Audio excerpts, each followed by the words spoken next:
All right, all right. Hello, everybody. Hi. How are we doing today on this lovely Thursday? Let's waste no time and just get right into it. I hope everyone's having a lovely day. It is the end of the day. It's been a busy week for me personally. Well, we don't have to get all into that at right now. We can just start on with Doctor Strange and the Multiverse of Madness. So, wow, wow, wow, wow, wow. Okay.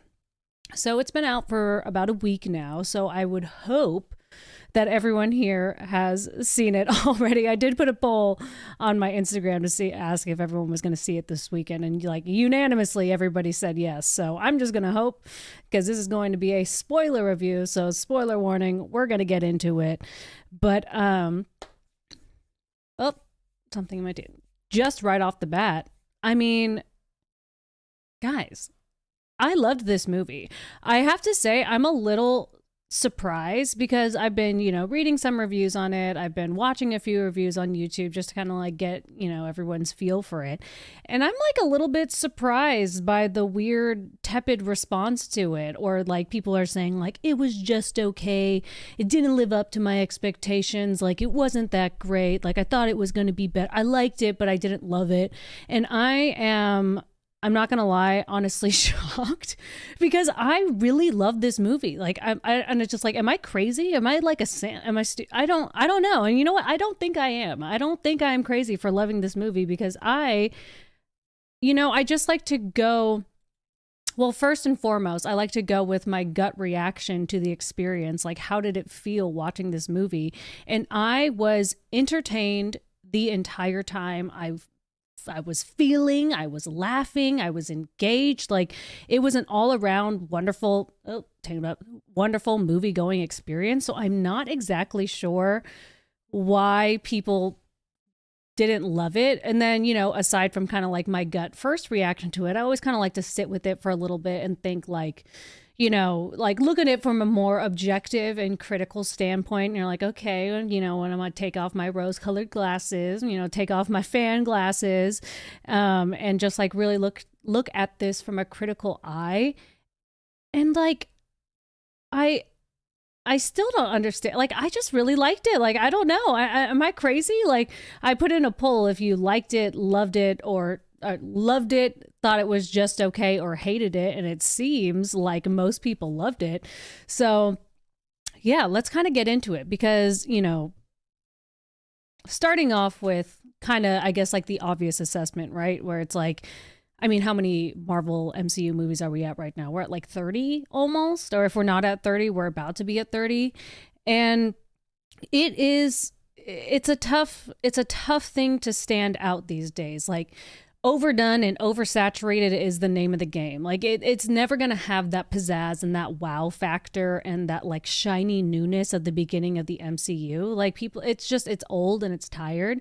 And I think people like genre wise, people are starting to move on. So to create something like stylistically and creative that stands on its own is a very hard task to do, all while still trying to play into the greater MCU machinations, which means like, still setting things up for the greater universe at play, still doing fan service, still putting in Easter eggs and stuff. Like that's a large task. And this movie, I thought, did that exceptionally, like because I don't think, and I think we've seen this a lot with more recent MCU projects, like the Disney Plus shows and stuff. Like when you kind of go through the same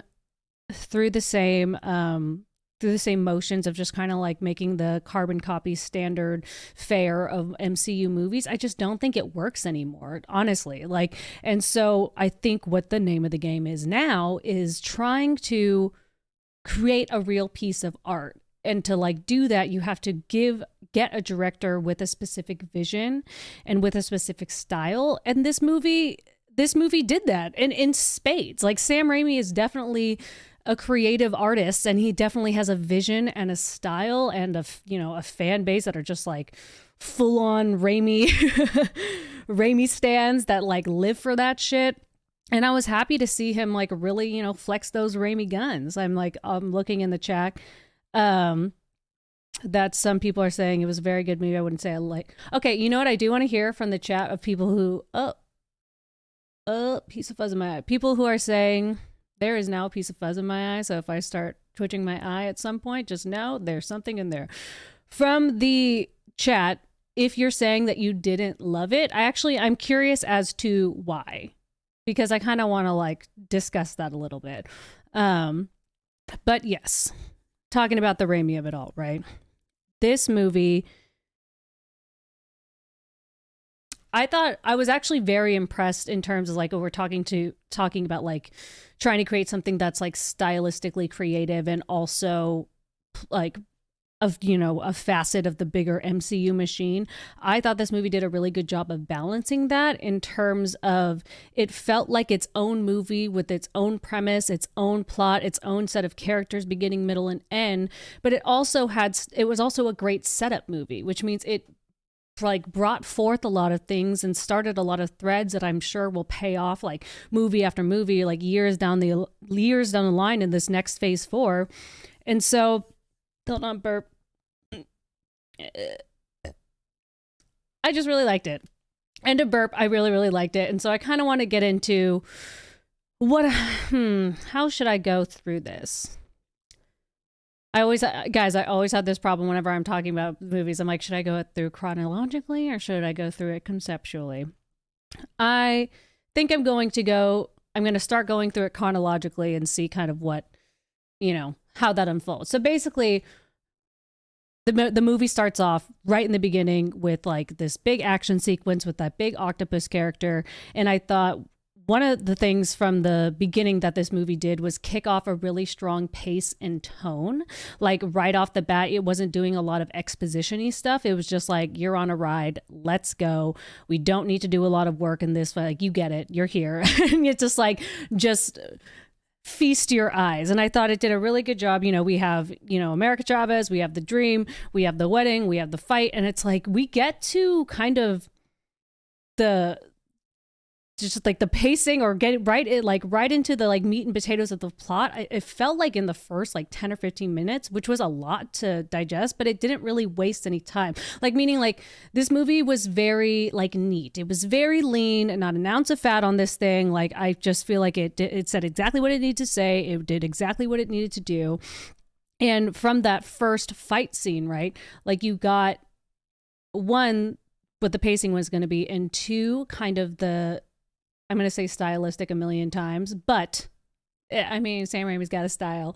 What to expect gore and action wise, right? Because at first, like, everyone's like, oh, it's going to be a horror movie. Oh, it's going to be like a weird movie. And that first fight, he's like, yeah, it is going to be gore. More gore than you've ever seen in an MCU picture. And honestly, I was here for it at first because I was like, oh, you know what? Actually, it did in this fight as well, which I think it's set up, is the creative use of magic. And so we're just going to talk about that for a second, because I got to tell you, I was literally jumping out of my seat with joy at the creative use of magic, because I have been like yearning for this in the MCU for like, I can't even say how, ever since they brought magic into the universe, ever since they brought in Wanda, ever since they brought in Doctor Strange, when she first showed up at the end of an Age of Ultron, or was it the first end credit scene that she showed up in, she was like doing all the crazy magic stuff. And then when she was in Age of Ultron, Joss Whedon did some of those horror elements, but after that, totally gone. Like it was just both her and Doctor Strange. I've been so bored of their powers, and it's been really annoying to me because, in the comics, it's just so full of life and it's so colorful and it's so weird. It's fucking magic, bro. Like it's sorcery and witchcraft.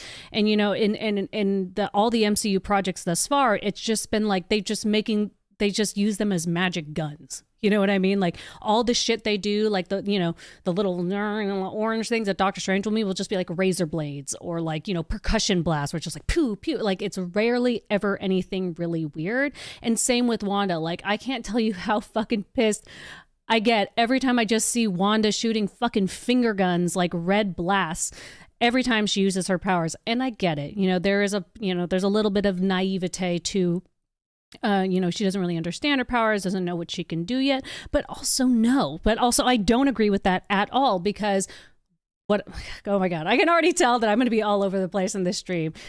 it's one of the things that I like that they did with America Chavez in this movie. But it's like the younger you are and the more untrained and unhinged you are, like the more wild and wacky and like crazy your powers would be, and like when you would get it, it would just manifest itself in totally chaotic ways, and that like never really happened for Wanda. Like you always got these glimpses into like she is a lot stronger and they would say it, a lot more stronger and a lot more powerful than we're letting on. And then everyone who's like a comic book nerd like knows that for sure, just like, oh my god, like Wanda is like, she's it, dude.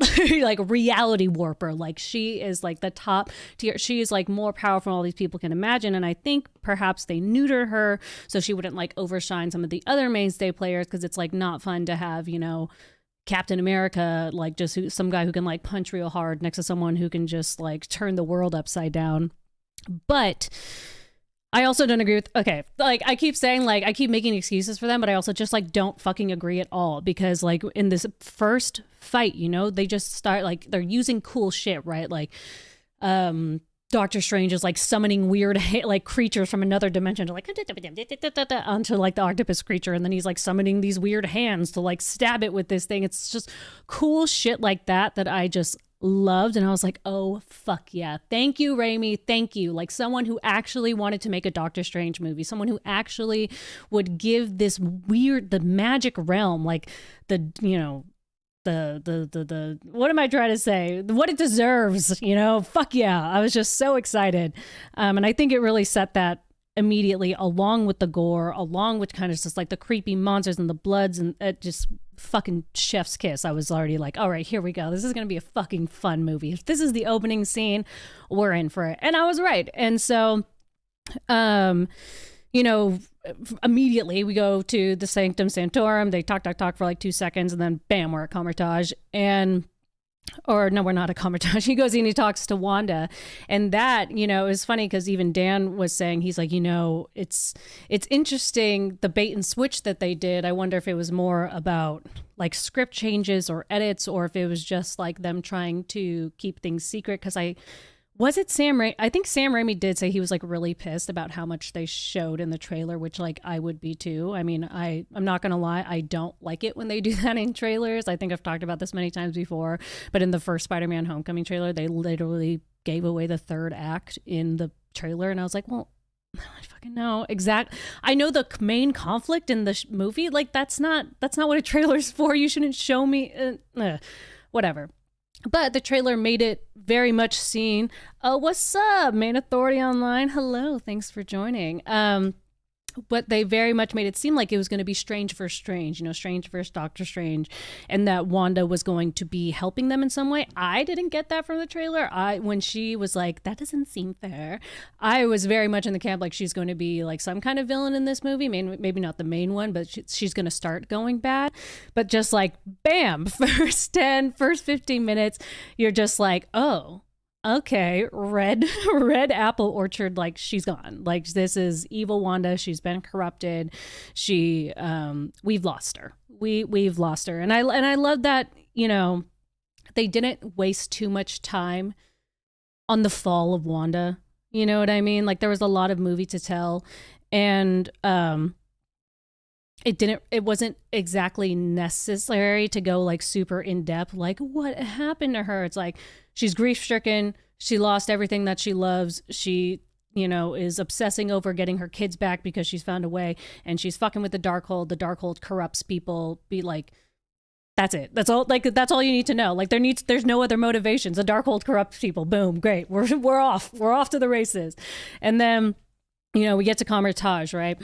And I was like so stoked for a little like magician fight. You know, like I said, when I first saw that the magic was going to be a little wacky, I was like, okay, here we go. We're going to fortify Comertage. And I've seen a lot of people saying that a lot of the movie was very cheesy, and there's a lot of cheesy lines. And I think I remember one of the cheesier lines when like Wanda and Doctor Strange are talking in the sky above Comertage. What does she say? No, you know what I'm thinking of? It's when they're still in the apple orchard. There was just so much. Okay, but basically what I'm trying to say is a lot of people didn't like the cheese. I like the cheese. So maybe that is just like a personal preference. Like I like the corniness. I think it fit within the style of the movie when he's like, "You made your kids with magic," and she's like, "Just like all mothers do." I was like, "That's so." That's just. I love it. I love it. And then like them standing over the Comertage when he's just like, you know, be reasonable. She's like, "Bitch, this is me being reasonable. Like, you have no idea what you're messing with. This is me being reasonable." And then obviously she couldn't be reasoned with. And then that fight was just so brutal, so fun. I did, you know, it was a lot of like boom, boom, cannons, arrows kind of thing. And I thought it was going to be a little boring at first, but then she's like zooming in and like whispering in some dude's ear, like, "Run." It was just like, it was so crazy. And like, come the fuck on, dude. When he trapped her in that mirror dimension and she started like reaching through the reflections and like, oh my God, it was so good. It was so creepy. They just kept like upping the ante and she like crawled out like the Ring Girl and like her fingers are all black and she's just like, oh my God, it was so good. I was just like, oh, this is so scary. Cause like, that's what Wanda's fucking scary. And it's like, I was just like very happy with how they did it because that is kind of the scariest thing about Wanda is you don't really know. She's scary because she's so chaotically unpredictable because there's like nothing she can't do. And so this like impossible to fight her sometimes. And like, man, oh man, oh man, that was just such a crazy and creepy scene. And I loved it so much. What happened next? I'm trying to go through this chronologically and have other things pop up in my mind. Oh, yeah. Oh, yeah. And then like more magic shit that I like. I like that they use like they're fighting through the mirrors. I like that the weird dragon arms. And basically every piece of weird magic that they use in this movie, I was very into, and I would just like keep tapping down. I'd be like, "Ooh, that was fun. That was like really cool. That was really cool." Okay, yeah. Then America punched her and Doctor Strange through all the universes. That was super fun. Just like, you know, don't need to get like super deep about it. Just like a fun, like animated, and then they're paint, and then they're in hell, and then they're in some alien looking place. It was just super fun. They end up in Earth 838. I think I'm getting that correctly. And then blah, blah, blah. We see the sad memories. I think this is probably where the movie slowed down the most.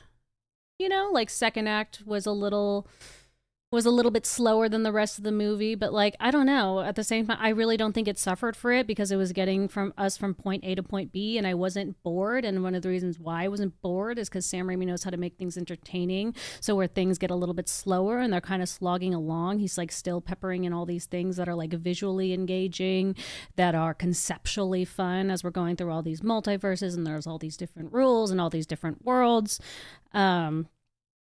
There was that cameo from what's that guy's name who Sam Raimi has in all his movies. That didn't hit for me. I think I'm not a big enough Raimi fan for that to be like, oh my God, it's the guy and the punching in his face. Like, fuck yeah.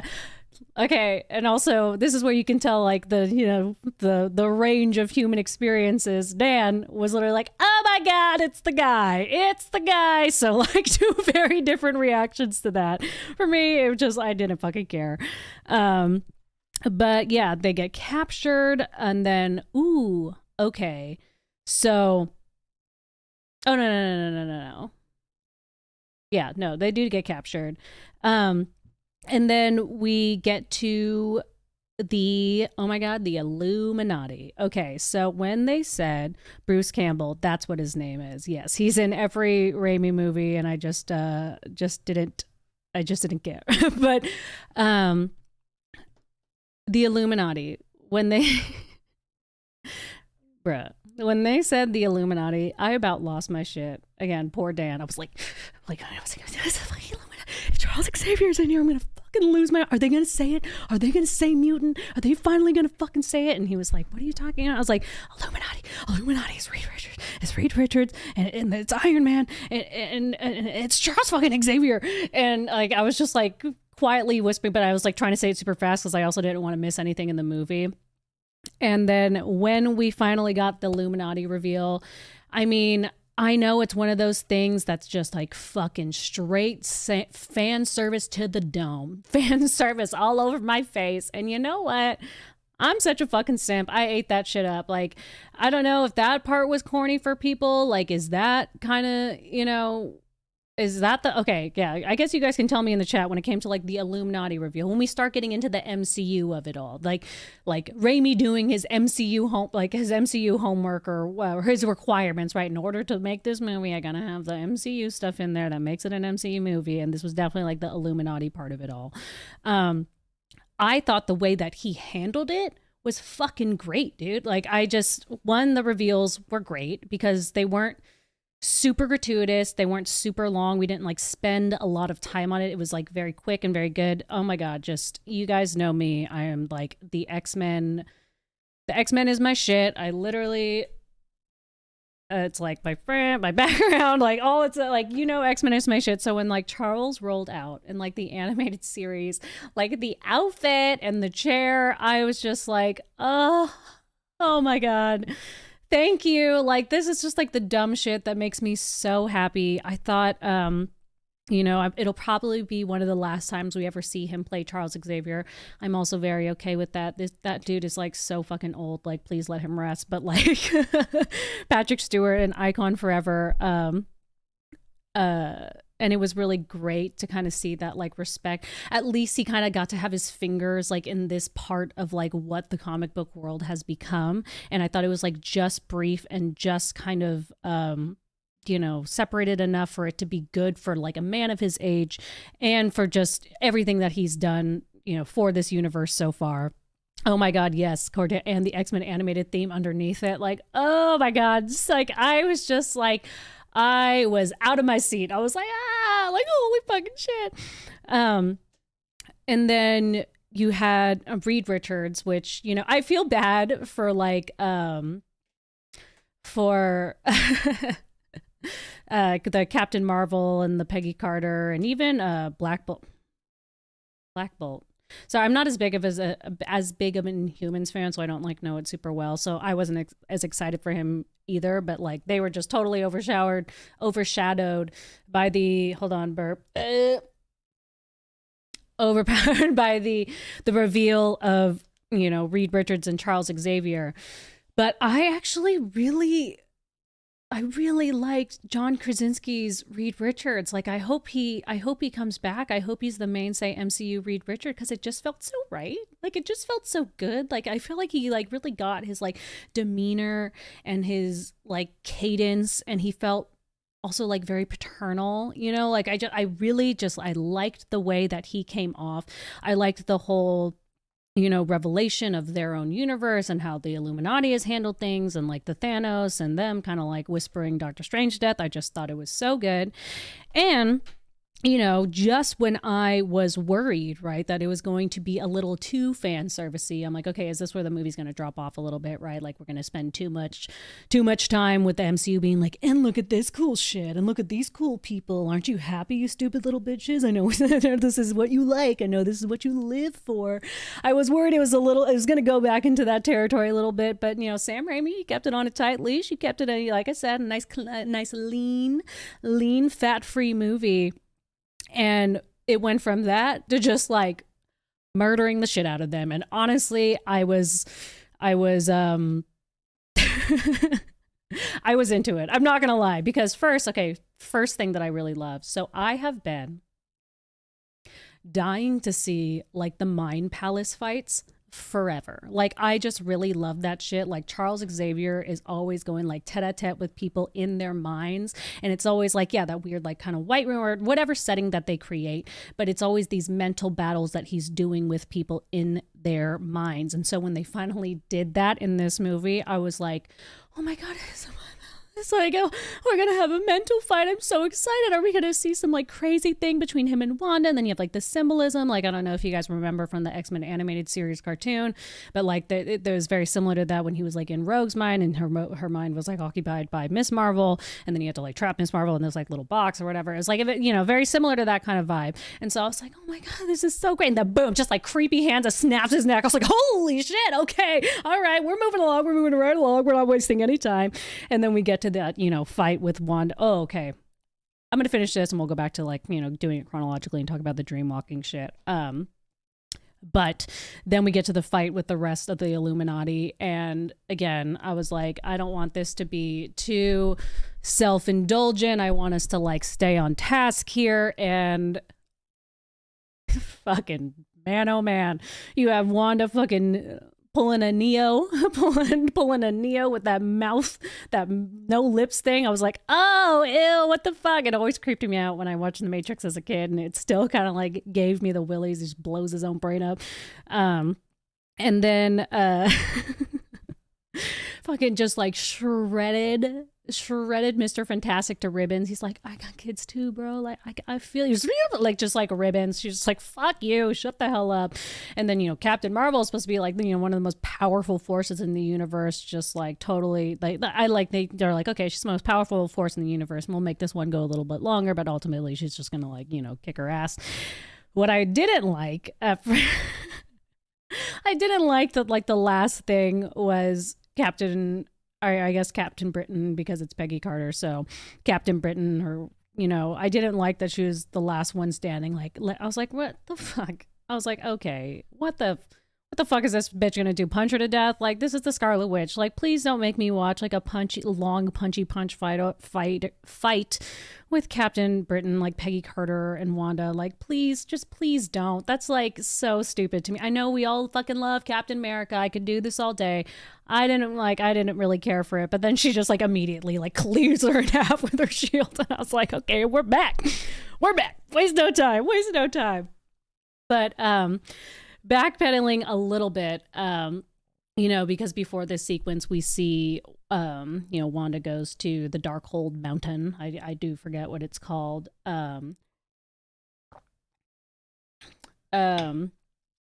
And she fucking dreamwalks into that universe's Wanda. I thought that scene was so creepy, and I wasn't quite sure. I feel like that this has also gotten a mixed reaction. Like, people are like, there was just some weirdness for weird's sake, and I'm like, yeah, like, what do you like? I'm sorry, what's the issue? Like, what do you think this is? Like, this isn't some like, you know, Oscar, you know, indie drama. Like, this is a fucking Marvel movie, and it's supposed to be like a weird sci-fi horror flick. Like, just like, let the weird for weird's sake is what keeps your eyeballs engaged. Like, shut the fuck up.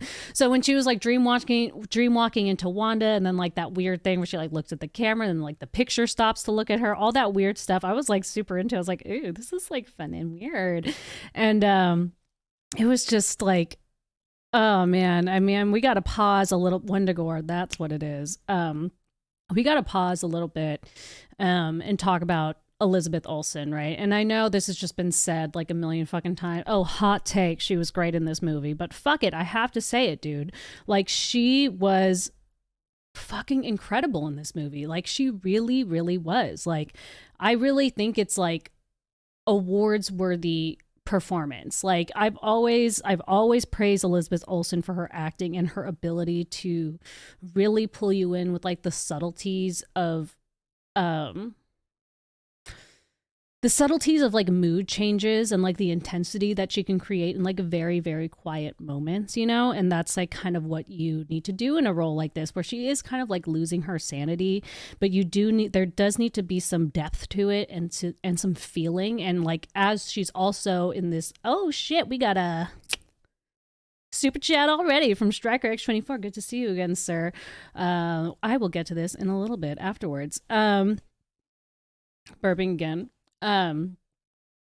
Being able to bring like a depth and intensity to a role where she was a little bit not sideline, but it wasn't like it wasn't her movie per se, you know, like she was like it was very much her movie in a lot of ways, but it wasn't, this movie wasn't about the exploration of Wanda, it was about the exploration of Doctor Strange. So she had very kind of like one-dimensional issues and like motivations in a way, but still that's when you know it's good, when it kind of does feel like her movie, just because like just in like the subtleties of her performance it becomes this really in-depth thing, and just in the way that she's like, you know, talking to Strange and Wong, and there's just like, you know, kind of just like craziness and like unhingedness in her eyes, but like fucking deep pain, like the like amount of pain that she could like evoke with just her eyes, and she's like talking about her kids and talking about like what she wants to do is just like was so sad and so crazy. And just like, even, you know, I will also praise Elizabeth Olsen for being like, I just think she's a great green screen actress too. Like I've thought that she's done a lot like in her physicality wise to lend itself like to the Scarlet Witch role, which is hard when really for most of the time she's just been shooting fucking finger guns, just like pow pow pow pow. She still made it look cool, and she still gave it her own personal style. And with this, when she was doing actually like weird magic, I thought she just like really, she's a great way of just like surrendering to the physicality of it, which I just like fucking love to death. It was just such a pleasure to watch. Like I can't like praise her enough. Like she was just so she was so fucking good in this movie. Like I'm just like blown away. I fucking, the outfit, I love the outfit in the reveal of WandaVision, and I love the outfit in the movie. And oh, another super chat from Ron C. Thank you, sir. I will go through the super chats at the end, but don't stop sending them.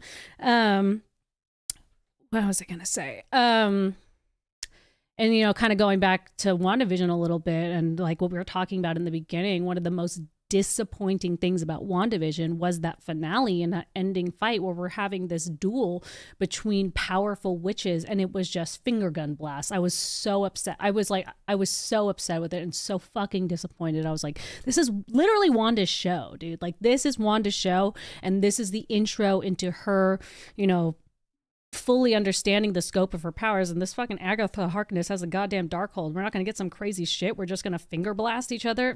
Yeah, I heard it. I heard it. We're just gonna, yeah, okay, whatever. Yeah, we're rolling through. I was so disappointed by it, and it was really great to see her, you know, go to her full capabilities, because, you know, with a lot of, it's kind of,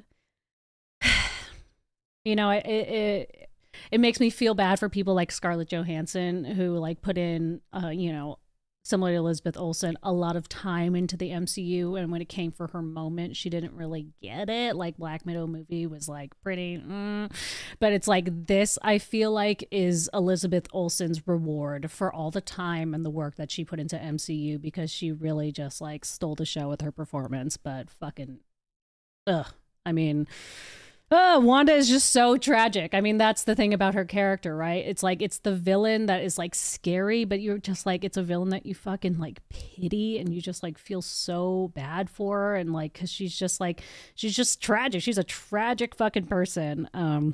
But getting back onto the plot. So we had the Illuminati shit, Wanda showing up, more fun, corny horror shit. Fucking like limping through the hallway with the broken glass feet. I was like, that's super corny, but you know what? I don't even fucking care. Here for it, living for it. I actually was like, I surprisingly really liked Christine in this movie. I usually don't really love the treatment of like supporting characters in any of the Marvel movies, or, you know, it's hard in movies in general when you're doing like some kind of origin story. They always like tend to make their supporting characters, which, you know, often do tend to be women, like very one dimensional. It's just like, you know, the one that got away, whatever the fuck. But I thought Rachel McAdams was super fucking charming. It's like, I mean, come on, Rachel McAdams is like a stellar fucking actress. And it's like, even in the moments where, like, one of the things that I can think of when he's saying, like, I've loved you in every universe, and like the way, like, she receives that line and just like her eyes flutter and her whole body language changes. I'm just like, Rachel McAdams, you're a star, babe. But I really did like Christine's role in this movie. And I like and I really liked that concept of the multiverse where you just like kind of, even though everything is so different and can be so different, there are some things that kind of like, these repeating patterns that tend to show up like over and over and over again. And just on that same thread, I really like what they do with like Doctor Strange's and Christine's relationship. I think it's really fun because it's, I love, I already like, talking about the movie setting, like the beginning of the movie setting the tone. I loved in that opening scene, we're at her wedding, and he's just like, oh, like, why didn't we ever work out, and she's just like, oh, she said that great line where she's like, well, Steven, you always had to be the one who's holding the knife, and I respected you for it, but I couldn't love you for it. And he's like, ooh, how long you been keeping that one? She's like, a very long time, bro. I mean, come on. And I was just like, that's a fucking great line. Hell yeah. And my microphone's being a little cray. I just like that there's like this repeating pattern in Doctor Strange's world and like Christine's world, that they're always kind of in each other's lives, but they never quite work it out because they actually aren't right for each other. Like they're soulmates in another way. Like they're just like, have that eternal tie of like soulmates of like friendship and just like understanding each other and like being each other's person, but just like romantically like doesn't work.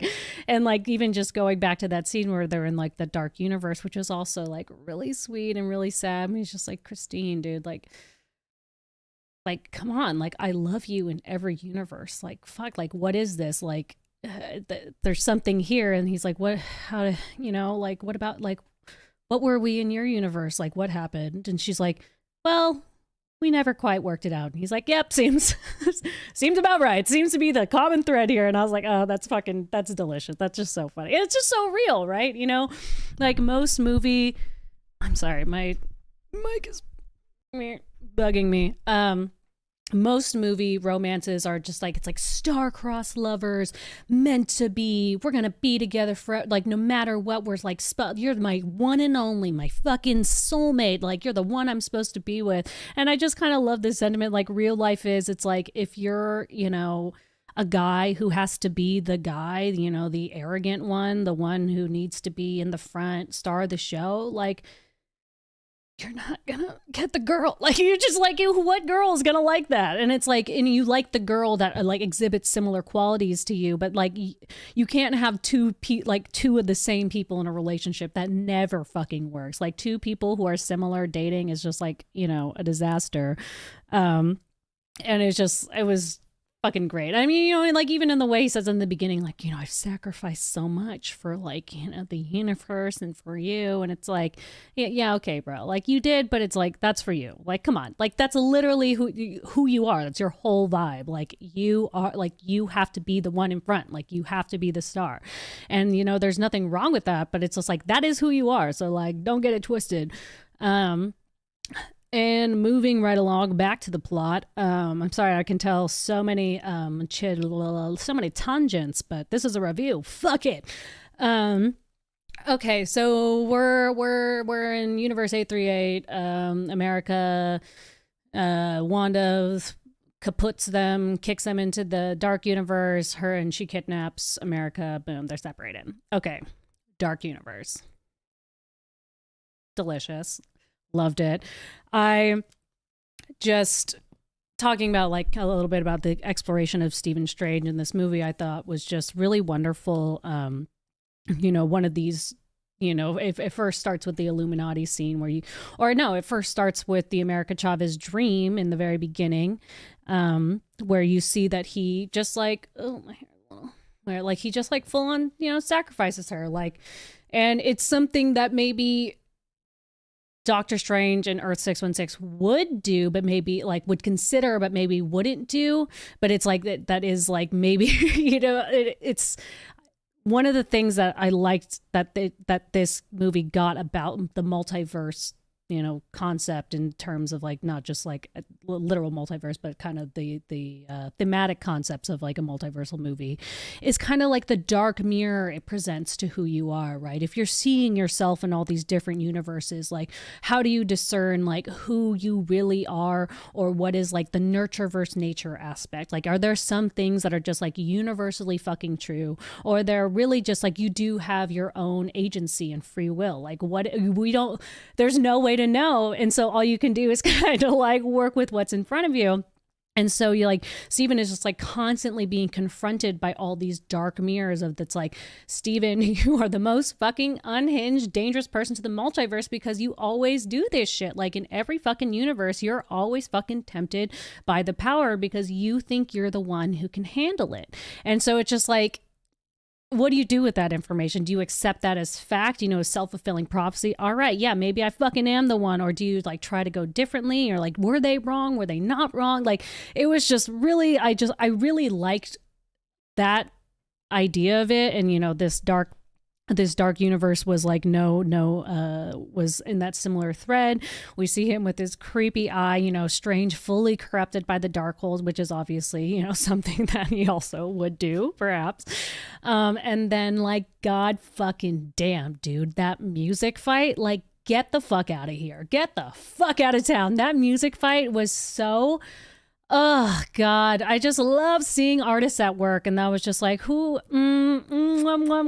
thought of that, whoever, brought it to life, whoever storyboarded, like fucking all of you guys, like so interesting, so fucking cool, so unique, so fucking unique. And just like with all the money of the MCU behind it to make it look as stunning and as cool as possible. Like I was agape. I was just like, holy shit, this is so awesome. And also it was really funny because I kept really noticing the music in the movie. Specifically, Dan and I kept like, every time they would do like a sassy guitar riff on something, like he'd walk up and he'd be like, and we'd just be like, like there were so many like fun little funky, like theatrical elements to it. And then at the end of the movie, when it was like, boom, Danny Elfman, I was like, yep, that makes total sense. I don't know why I didn't know, like, why I didn't think of it earlier. That's like, fucking duh.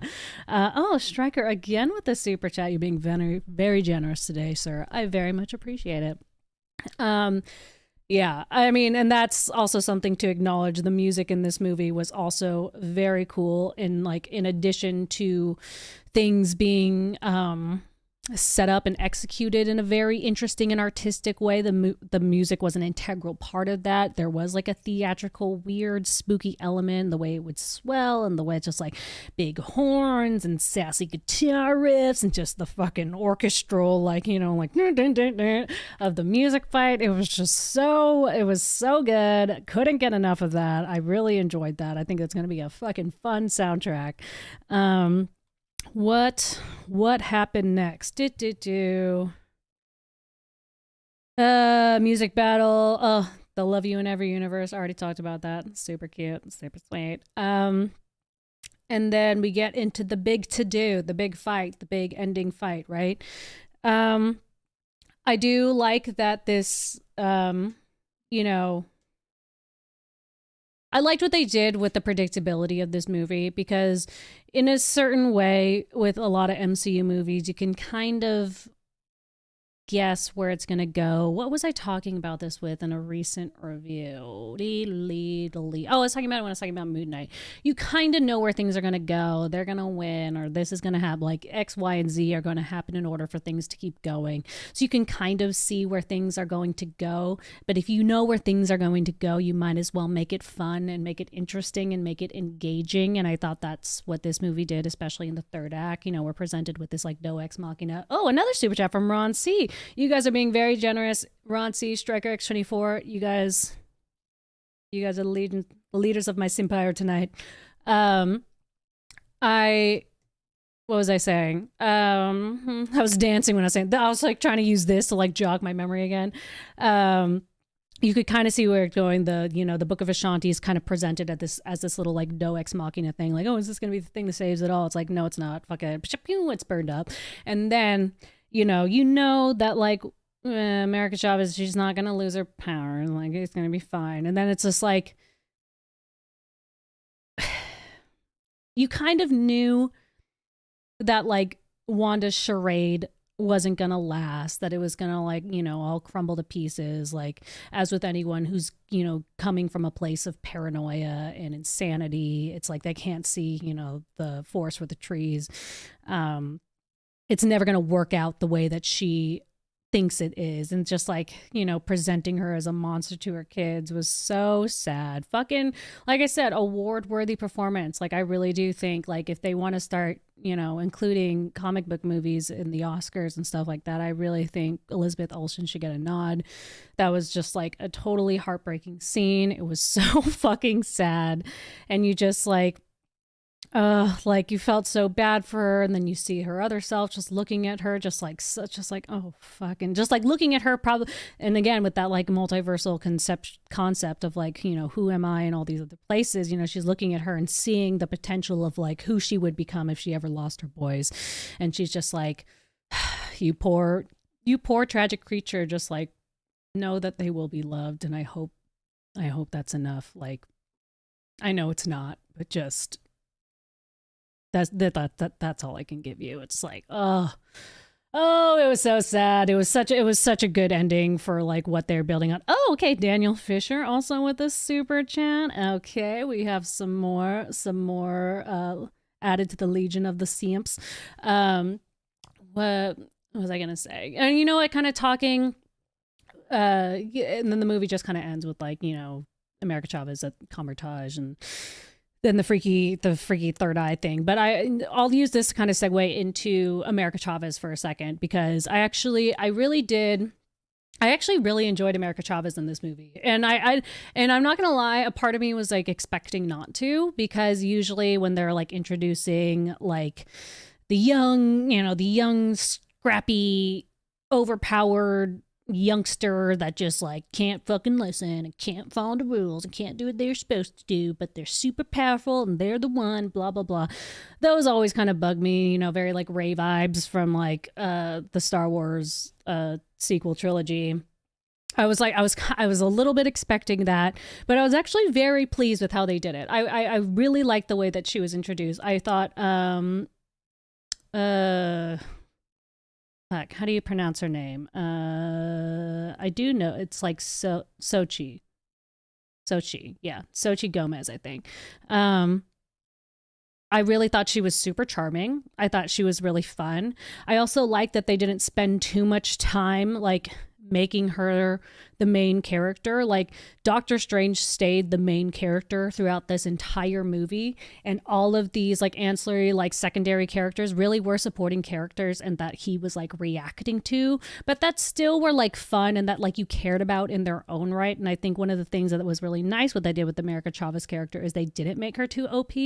Like I hate it when they just like overpower someone right out the gate and you're supposed to like give a fuck, but it's like this new element that they're introducing. They're like, this is the most powerful person in the universe, and the way that they introduced her was very like, yes, she has some crazy powers, but she doesn't know what the fuck she's doing. She's not too scrappy and annoying that she's just like, you don't know what you're talking about, fuck you. She was very much like, please help me. Like, I really don't know what I'm talking about. I don't know what I'm doing.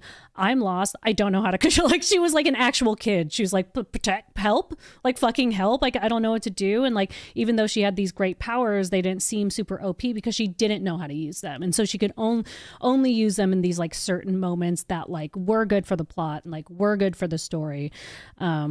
So I thought that was a great introduction and will be a great way to like set her up for what's to come. So I really did like that. And then yeah, and I also love the way the movie ended just as chaotically as it began, with just like him walking down the street. We thought it was all good and done, and he's like la la la la la la, and it was like crazy guitar riff again, and then boom, third eye. I was like, whoa. Okay, hell yeah, Doctor Strange is corrupted. I'm in the camp that I think he's like corrupted forever. Like maybe he's not like evil, but I think he's like there's something wrong with him that cannot be undone, which I'm kind of here for, because I do like this kind of crazy arrogant asshole kind of keeping things spicy in the MCU. I like it. So super happy. End credits scene, we got Clea, his future wife slash niece of Dormammu or whatever the fuck. So talking about like incursions and shit. They talked about incursions a lot, which means going to come up in the whole Secret Wars stuff. So that was all fun and good, all good and fun. So oh my god, you guys, someone should have stopped me. Oh wait, Jedi Mike, you tried to stop me. I didn't talk about the fucking zombie fight. Oh, I'm such a fool, you guys. Forgive me. Okay. But rewind the zombie fight. Okay.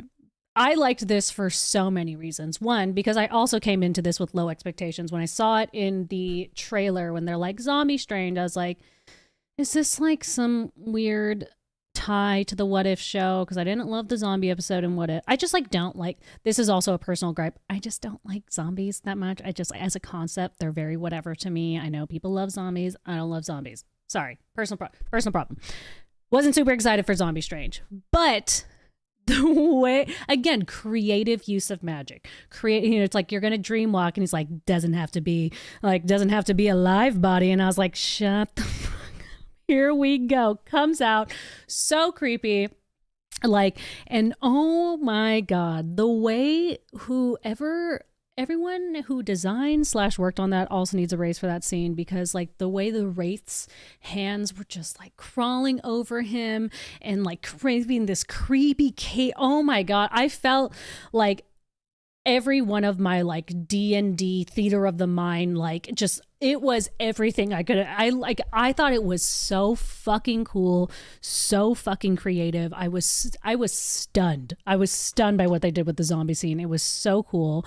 And yeah, Jedi Mike, what you were saying, the zombie pep talk to America, tears and chills, was really fucking moving. Like his and this is what the other thing that I liked, what they did with the America Chavez character, kind of going back to that, the way that they introduced her was very cognizant of the fact that this is Doctor Strange's movie. It wasn't just kind of like this weird, like, this is going to be the next person in the MCU, so just like look at her. It was like, no, like we need to make these characters actually have some like chemistry and relationship to them, and like all of the conversations with them were actually like very like apt and very just moving and sweet. And it's like, even as like when she was like, you're good, and he's like, thanks, that was a good one. And like when he was talking to her with like literally full zombie makeup, half of his face is missing, and I was like just clutching my heart. And like Dan next to me, he was like, that is an actor, my god, that's a fucking actor. And I was like, damn, right? And he's like, literally like half his face missing, like he just delivered like one of the most like moving scenes of the movie. Like actor, like fucking actor, like so I was so impressed by that. Holy shit. And now I'm gonna go through my notes a little bit and see if I missed anything. My notes are kind of a jumbled mess because my week has been a jumbled mess. I was just at the DMV. I also found out I need to get surgery this week. It's like it's a whole thing. Talked about the pacing was good. Talked about this. Okay. Yep. Yep. Oh my god, Daryn, you did so good. You hit all your points, even though your notes are a fucking mess. Yeah,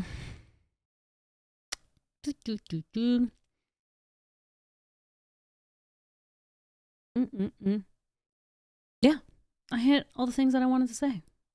Okay. Yay me. Okay, cool. Now I'm going to read some of these super chats and go into that, and you guys can leave some more super chats if you want to talk some more shit, and I'm going to kind of read through and see how you guys are feeling. I'm going to look at the end of this chat.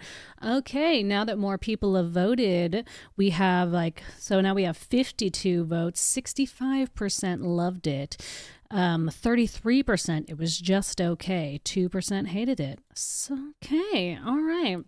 So it's just kind of as I expected, I feel like a lot of people really loved it, but there were still a good chunk of people that were just like, all right. Striker X24, why didn't Vision ever show up? Great question. I don't know. I was kind of wondering that too. I think it's mostly because um it's not Wanda's movie. You know, she was a big part of this movie. She was an integral part of this movie. They spent a lot of time on her and with her because she added a lot to the movie. But at the end of the day, this was Doctor Strange's movie.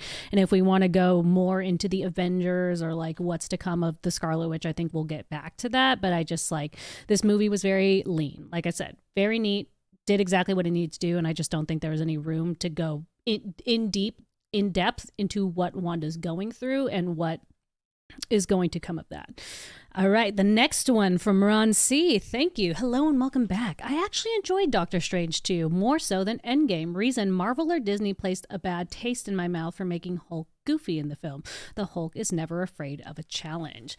Yeah, I think that was also one of the things that I liked about this movie too, in terms of like, I felt like Marvel was getting very comfortable in terms of like, and this is also like a total Disney problem as well. Like they just like to make good investments, right? Like, why don't we sell what sells? And what sells is our lighthearted, family fun, semi-action packed, kitschy movies, you know, with the same kind of like finger gun humor, the same kind of quip back and forth humor, which obviously is great, but is definitely getting very tired. And so I was like very happy to see a fucking self-indulgent, crazy ass film with lots of corny cheese ball moments that were, but like that are very Sam Raimi. Like he has a style, he has a creative direction. That's what he likes to do, and send it. All right. Next one is also from Striker X24. What if answers why they can't be together? Universes collapse, incursions were mentioned. This leads to Secret Wars, which ends the Marvel universe. Are you talking about Christine? Yeah, I think you're talking about. Oh yeah, with like the Dark Doctor Strange, the Dark Doctor Strange. Oh my God, can I speak right now? What if episode? Yeah, you know, it's not in the, I'm sure in some of the universes, Christine and Steven work it out based on whatever circumstance, nurture versus nature again. But I do kind of like the doomed aspect of their relation. The actual star-crossed lovers that I was kind of like poking fun of it earlier, but actually star-crossed lover is, you know, destined to always be around of each other, but destined to never work out. Ron C again with another generous super chat. I recommend anyone living in SF watch the film at the AMC Metreon 16 on IMAX. It's dope. Favorite word, of course. Dope being your favorite word, I would hope so. I definitely saw this movie in IMAX. I mean, guys, if you please go see this in theaters, like for the Danny Elfman music too, to like experience that. But like, I've said this again many times in other streams, but like, one of the things that Doctor Strange is best when you see it in theaters, because it is a visual spectacle at its core. You know, it's magic, it's sorcery, and I think it's really meant to be enjoyed as a theater experience. And I think it kind of loses a little bit of that magic when you watch it at home, because I've referenced this before. Saw Doctor Strange in theaters, really liked it. I went to watch it again one time. Didn't like it as much, never kind of went back to it. Saw it again in a theater at the Lucasfilm Studios because they do this like trailer for all the things that they work on. And I forgot how awesome those visuals in Doctor Strange are on the big screen. So just like, please go see it in IMAX. It's so much fun. Daniel Fisher, another generous super chat. Thank you to all of you. And thank you, Daniel Fisher. So when and where does Wanda make her way back into the MCU? I don't know. I'm going to guess whenever Vision returns, because they made him White Vision. So I'm guessing that means they're not done with him. And the whole thing with White Vision is that he's Vision, but he doesn't have his memories and he doesn't have his emotions. So I think she's going to kind of take a backseat for a while, because again, like having Wanda in the picture it's a really hard balancing act for other characters, which kind of sucks for her, but like, and sucks for us. Like they always kind of like neuter Wanda a little bit to make her a little more palatable for the audience and make everyone else seem cooler. But I do think when Vision returns at some point, like there's no way she's gonna fucking ignore that. If he just starts showing up, she thinks she's gonna be like, hello bitch, remember me, the love of your life, your literal wife. Okay, we have some more super chats. One from Nate, late night alum. Thank you, sir. The Strange and Christine scene was some of the best acting for later in this franchise. Thought we might get a Notebook rain kiss moment. You know what? That's what I mean. I think great acting and great performances is really in like the subtleties of it. And just like I said, the way that like he says that really like, painful line. And just like the way she, like next time you watch a movie, look at the way that Rachel McAdams like receives that line. Like it's like you feel her like take it in, and she's just like, and it's like her eyes flutter, her body language change. Like it felt like she was kind of like hit by a blast of like ice in the chest, and it just like it's so good. And like while you want to root for them, right? You want to be like, I've loved you in every universe. That's so cute and sweet. Like, oh, you guys should work it out. And then you just get a slap back into reality where it's like it never works out. But okay, like it's fair too. Striker X24, again, you are killing it today, sir. Thank you. I appreciate it.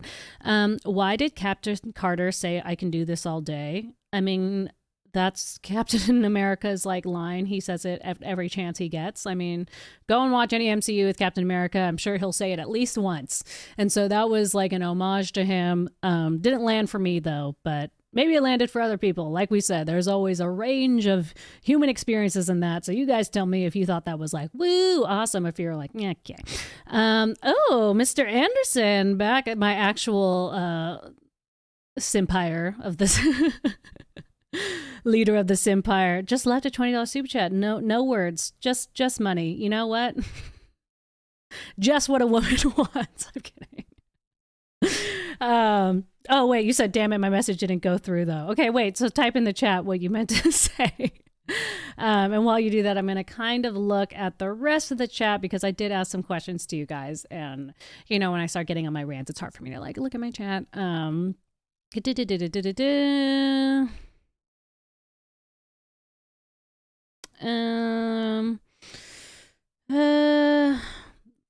Marvel people complain about a movie being the same in style, but then complain about it being different. That's facts for real. I've also heard people say that they are butthurt over Wanda and her development. Well, you guys are just bitter then, because who doesn't love multiple strong characters in a movie? That's insane to me. Let's keep going down. Algorithm got real cheesy. At the end of the movie, that one line, she's gonna have to kill me to kill me. Yeah, there's lots of Sam Raimi's cheese factor. I didn't really like that you needed to watch WandaVision to completely understand. I went with my dad and he had no idea what happened with Wanda. That's actually kind of fair. That's always like a weird thing to dance with, like MCU movies and shows in general, because like you don't like, at the end of the day, like you do kind of want to like, it is a part of a greater universe, so you do kind of have to do your homework. Like that's always a gripe I have with the Star Wars shows, where it's just like if you aren't like fully immersed in the universe, then you have a really hard time like caring about shit. And I think that is actually a sign of a bad story. Yeah, that actually makes me think a little bit, Elgram, because yeah, that's a good point, that you kind of do need to do your homework in order for that to really have weight. Yeah, at the same time, it's such a complicated movie. And I think I have a little less patience for it in TV shows because they have more time and more hours to do that kind of stuff, to build those stories without like relying on the outward awareness of it. But with a movie, it's a harder thing to do, right? Because you kind of, and I mean, it's a similar thing as note that I gave for like Endgame and Infinity War, like you're not gonna walk off the street and watch Endgame and know what's going on. But you know what? It's honestly not that kind of movie. Like it's not a movie meant to be, I think, enjoyed for just like individual consumption. Like at this part, at this late in the game, they do kind of make it for the repeat audience, because it's just like if they spend any time doing like an anime style catch up, then like the movie's just gonna suffer. So yeah, but it is true. It's just kind of like a plebe going in. They don't really know, a little normie. Uh, it's gonna be tough. This Anderson just sucked that they neutered her when it was convenient for the plot. 100%. That's definitely what happened. And it was Lavis that was joining in. Hello, Lavis. Oh, Kevin Feige was pissed about the trailers. Oh, it wasn't Sam Raimi. It was Kevin Feige. Yep. I mean, that makes sense. But you know what? I will, to be fair though, what they showed in the trailers, I do not think I do not think took away from the plot of the movie, because what they showed in the trailers I felt was like vastly different than what they actually got into in the movies. It was, I mean, it was obviously just like, you know, like hard like dun, dun, dun, with just like flashes and voiceovers, which like whatever, fine.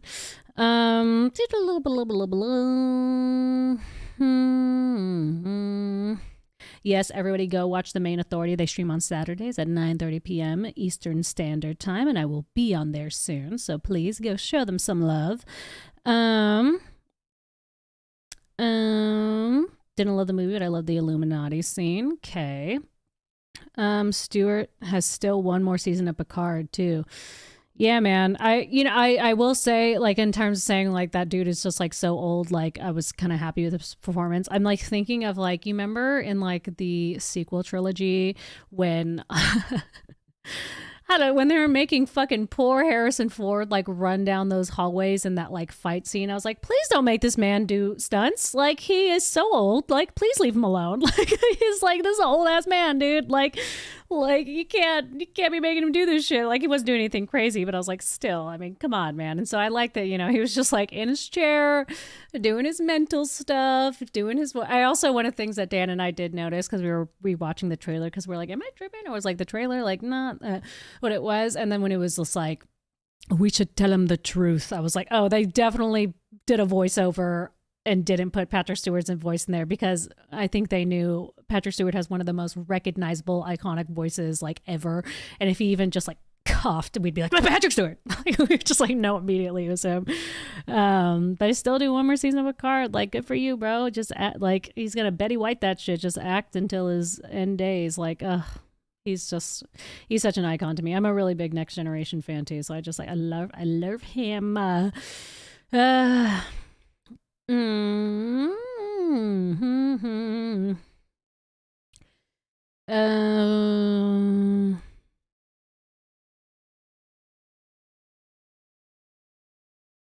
Okay, so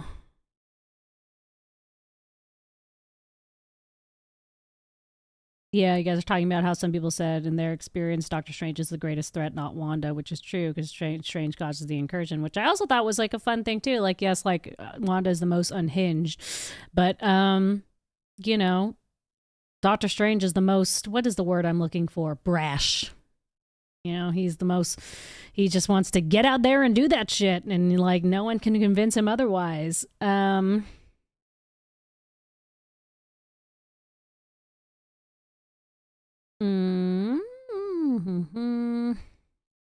Let's see. I think I'm going to start wrapping it up.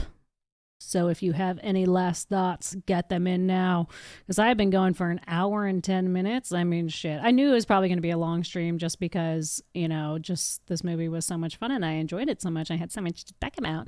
But damn, it's been a long stream. Holy shit. I can't believe you guys been sticking around for an hour and 10 minutos.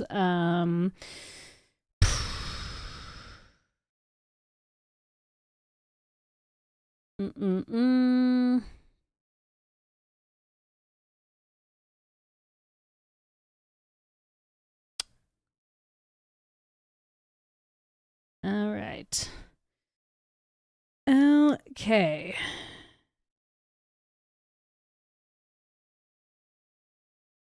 Striker X24 says they brought in Mr. Fantastic to kill him. Well, yeah, no, because again, I don't think this was the movie to get into like the introduction of all these new people. I thought one of the things I liked about this movie is that it was a good setup movie in terms of like it didn't spend too much time on the like being like, this is Reed Richards. Aren't you so excited to see Reed Richards? Like, look at him. He's so cool. He's smartest man alive. They're just like, this is Reed Richards. You know who it is. And he's dead. But now you know that Reed Richards is canonically in the universe. And so he's coming soon, which I thought was perfect. And like instead of just like spending too much time marinating on that, we just got the introduction. We know it's coming. We know what's going to happen. And boom. All right. Okay. Oh yes, and then Jedi Mike, we're doing a little if anyone's going to the Star Wars celebration in Anaheim on May 28th, everyone's going to do a little costume contest. Yes. The info is in the chat. It is 1 p.m. at the outdoor downtown Disney Star Wars Trading Post store.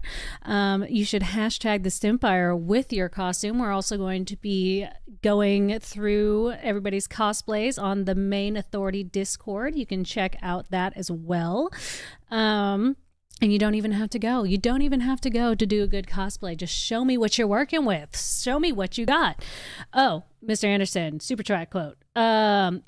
Elizabeth Olsen recently asked where fans would like Wanda to go from here. Where would I like to see her go? I don't know why I started reading that from your voice to my voice in the middle of that super chat. Whatever. Where would I like to see Elizabeth Olsen go? Okay.